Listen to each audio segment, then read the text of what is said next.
ನೋಡ್ರಿ, ನನ್ನ ಮುಖ ಲಕ್ಷಣದಾಗ ಜನ ನನ್ನ ಕ್ಷೇತ್ರದ ಜನ ನನ್ನ ಮಕರ ಲಕ್ಷಣ ನೋಡೇನೆ ನನಗೆ 30,000 ಅಧಿಕ ಮತದಿಂದ ಗೆಲ್ಸಿದಾರ. ನನ್ನ ಮಕದ ಲಕ್ಷಣಕ್ಕೆ ಗೆಲ್ಸ್ಯಾರ. ಏನ್ ಇವನ್ ಮಕ ಇತ್ತಂತ ನನ್ನ ಕ್ಷೇತ್ರದಾಗ ಸುಮ್ಮನೆ ಮಾತಾಡ್ತಾನ. ಮಕ ಲಕ್ಷಣ ಇವನ್ ಹೇಗೈತ್ ಲಕ್ಷಣ?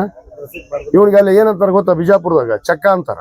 ಚಕ್ಕ ಏಜೆಂಟ್ ಅಂತೀವ. ಅವ್ರಿಗೆ ಉತ್ತರ ಕೊಳ್ಳಿವ. ಆಯಂ ಕೊಡಕ ನಾನು ಈಗ ಹಾಲಿ ಶಾಸಕನ ಇದೀನಪ್ಪ. ನಾನು ಹಾಲಿ ಶಾಸಕನ ಕಾಂಗ್ರೆಸ್ ಪಕ್ಷದ ಶಾಸಕನಾಗಿ ಇದ್ದೀನಿ. ಇವತ್ತು ಭಾರತೀಯ ಜನತಾ ಪಕ್ಷದ ಬಿಫಾರ್ಮ್ ಅನ್ನು ತಗೊಂಡು ಗೆದ್ದಾರವ್ರು. ಅದನ್ನ ಅರಿವಿಟ್ಕೊಳ್ಳಿ. ಅವರು ಮೊದಲು ಅದಕ್ಕೆ ರಾಜೀನಾಮೆ ಕೊಡ್ಲಿ. ಅವ್ರ ಪಕ್ಷನ ಕಿತ್ತು ಒದ್ದು ಹೊರಗಾಕೈತಲ್ಲ. ಇನ್ನೇನ್ ನಾಚಿಕೆ ಸಾಕಾಗಿಲ್ಲ? ಇನ್ನೇನ್ ಬೇಕು? ಸುಮ್ನೆ ಈ ಪಕ್ಷ ಕಟ್ತೀನಿ, ನಾನೇ ಮುಖ್ಯಮಂತ್ರಿ ಅಂತ ಘೋಷಣೆ ಮಾಡೋದು. ಸ್ವಯಂ ಘೋಷಿತ ನಾಯಕ ಇವ. ಯಾರು ಕೇಳ್ತಾರೆ ಸ್ವಯಂ ಘೋಷಿತ ಆದವ್ರು ಬಹಳ ಮಂದಿ ಮಣ್ಣುಮುಖ ಹೋಗ್ಯಾರ ಈ ರಾಜ್ಯದೊಳಗೆ, ಈ ದೇಶದಾಗ. ಇದು ಒಂದು ಮಣ್ಣುಮುಖ ಟೈಮ್ ಬಂದೈತಿ. ಅದಕ್ಕೆ ಕಾಯಿರಿ. ಸಮಯ 1 ವಾರ ಅಲ್ಲ, ಸಮಯ ಕಾಯಿರಿ. ಆ ಸಮಯನ ಅವ್ರಿಗೆ ತಕ್ಕ ಪಾಠ ಕಲಿಸುತ್ತೆ. ಅಲ್ಲ, ನೋಡೋಣಲ್ಲ. ಅದು ಚುನಾವಣೆ ಬಂದಂತ ಸಂದರ್ಭದಲ್ಲಿ ಮಾತಾಡ್ತೀನಿ. ಈಗ ಮಾತಾಡಿದ್ರೆ ಇಟ್ ಇಸ್ ಟೂ ಅರ್ಲಿ ನಾವು ಮಾತಾಡೋದು.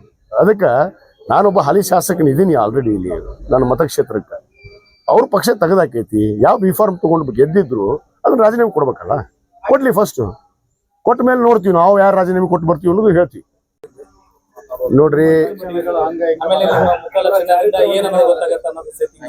ನನ್ನ ಮುಖ ಲಕ್ಷಣದಾಗ ಜನ ನನ್ನ ಕ್ಷೇತ್ರದ ಜನ ನನ್ನ ಮಕರ ಲಕ್ಷಣ ನೋಡೇನೆ ನನಗೆ 30,000 ಅಧಿಕ ಮತದಿಂದ ಗೆಲ್ಸಿದಾರ. ನನ್ನ ಮಕದ ಲಕ್ಷಣಕ್ಕೆ ಗೆಲ್ಸ್ಯಾರ. ಏನ್ ಇವನ್ ಮಕ ಇತ್ತಂತ ನನ್ನ ಕ್ಷೇತ್ರದಾಗ ಸುಮ್ಮನೆ ಮಾತಾಡ್ತಾನ. ಮಕ ಲಕ್ಷಣ ಇವನ್ ಹೇಗೈತ್ ಲಕ್ಷಣ? ಇವನ್ಗೆಲ್ಲ ಏನಂತಾರ ಗೊತ್ತಾ? ಬಿಜಾಪುರದಾಗ ಚಕ್ಕ ಅಂತಾರ. ಚಕ್ಕ ಏಜೆಂಟ್ ಅಂತೀವ. ಅವ್ರಿಗೆ ಉತ್ತರ ಕೊಳ್ಳಿವ. ಆಯಂ ಕೊಡಕ ನಾನು ಈಗ ಹಾಲಿ ಶಾಸಕನ ಇದೀನಪ್ಪ. ನಾನು ಹಾಲಿ ಶಾಸಕನ ಕಾಂಗ್ರೆಸ್ ಪಕ್ಷದ ಶಾಸಕನಾಗಿ ಇದ್ದೀನಿ. ಇವತ್ತು ಭಾರತೀಯ ಜನತಾ ಪಕ್ಷದ ಬಿಫಾರ್ಮ್ ಅನ್ನು ತಗೊಂಡು ಗೆದ್ದಾರವ್ರು. ಅದನ್ನ ಅರಿವಿಟ್ಕೊಳ್ಳಿ. ಅವರು ಮೊದಲು ಅದಕ್ಕೆ ರಾಜೀನಾಮೆ ಕೊಡ್ಲಿ. ಅವ್ರ ಪಕ್ಷನ ಕಿತ್ತು ಒದ್ದು ಹೊರಗಾಕೈತಲ್ಲ. ಇನ್ನೇನ್ ನಾಚಿಕೆ ಸಾಕಾಗಿಲ್ಲ? ಇನ್ನೇನ್ ಬೇಕು? ಸುಮ್ನೆ ಈ ಪಕ್ಷ ಕಟ್ತೀನಿ, ನಾನೇ ಮುಖ್ಯಮಂತ್ರಿ ಅಂತ ಘೋಷಣೆ ಮಾಡೋದು. ಸ್ವಯಂ ಘೋಷಿತ ನಾಯಕ ಇವ. ಯಾರು ಕೇಳ್ತಾರೆ ಸ್ವಯಂ ಘೋಷಿತ ಆದವ್ರು ಬಹಳ ಮಂದಿ ಮಣ್ಣುಮುಖ ಹೋಗ್ಯಾರ ಈ ರಾಜ್ಯದೊಳಗೆ, ಈ ದೇಶದಾಗ. ಇದು ಒಂದು ಮಣ್ಣುಮುಖ ಟೈಮ್ ಬಂದೈತಿ. ಅದಕ್ಕೆ ಕಾಯಿರಿ. ಸಮಯ 1 ವಾರ ಅಲ್ಲ, ಸಮಯ ಕಾಯಿರಿ. ಆ ಸಮಯನ ಅವ್ರಿಗೆ ತಕ್ಕ ಪಾಠ ಕಲಿಸುತ್ತೆ. ಅಲ್ಲ, ನೋಡೋಣಲ್ಲ. ಅದು ಚುನಾವಣೆ ಬಂದಂತ ಸಂದರ್ಭದಲ್ಲಿ ಮಾತಾಡ್ತೀನಿ. ಈಗ ಮಾತಾಡಿದ್ರೆ ಇಟ್ ಇಸ್ ಟೂ ಅರ್ಲಿ ನಾವು ಮಾತಾಡೋದು. ಅದಕ್ಕೆ ನಾನೊಬ್ಬ ಹಾಲಿ ಶಾಸಕನ ಇದೀನಿ ಆಲ್ರೆಡಿ ಇಲ್ಲಿ ನನ್ನ ಮತಕ್ಷೇತ್ರಕ್ಕೆ. ಅವ್ರ ಪಕ್ಷ ತೆಗೆದಾಕೈತಿ. ಯಾವ ಬಿಫಾರ್ಮ್ ತಗೊಂಡು ಗೆದ್ದಿದ್ರು ಅದನ್ನ ರಾಜೀನಾಮೆ ಕೊಡ್ಬೇಕಲ್ಲ.